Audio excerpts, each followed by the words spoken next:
দুটোকে নিয়ে আমি আর পারি না, এদেরকে আমি আজকেই ট্রেন লাইনে রেখে আসবো। এদের যা খুশি হোক গা, আমি আর দেখতে পারবো না, আমার আর ভালো লাগে না এদের দুজনকে নিয়ে।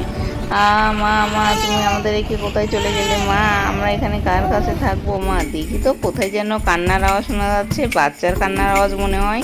এ কি, এখানে দেখি দুটো বাচ্চা রেখা আছে। চল চল, তোদের আমি আমাদের বাসায় নিয়ে যাই, আজকে থেকে আমিই তোদের মা। চল চল, তোদের দুধু খেতে দেই, তোদেরকে আমিই মানুষ করবো রে। এই নে, তোদের জন্য আজকে দুটো সুন্দর জামা কিনেছি, এই দুটো জামা তোদের অনেক সুন্দর লাগবে। দেখ তোদের জন্য কত সুন্দর উপহার দিয়েছি, তোদের দুজনের জন্যই আছে রে। চল চল, খেয়ে নি, শোন, খেয়ে টেয়ে তাড়াতাড়ি স্কুলে যাবি, পড়ালেখা করতে হবে, তোদেরকে মানুষ হতে হবে। এই চল চল, আমরা পড়ালেখা করি, তাড়াতাড়ি স্কুলে যাই, স্কুলে যে অনেক মজা হবে। আমরা আজকে পড়ালেখা শেষ করে গ্র্যাজুয়েট সম্পূর্ণ করেছি, বড় হয়ে গেছি, আমরা মায়ের আশা পূরণ Welcome করব। aboard. আমার Would ইচ্ছা you like some বিমানবালা হওয়ার, refreshments? এটা আমার খুব ভালো লাগে। আর আমার ইচ্ছা ইঞ্জিনিয়ার হওয়ার, এই জন্য আমি ভালো করে লেখাপড়া করে ইঞ্জিনিয়ার হয়েছি। মা, তোমার আর কোনো দুঃখ নেই, তুমি সৎ মা হলেও আমাদের মানুষ করেছো।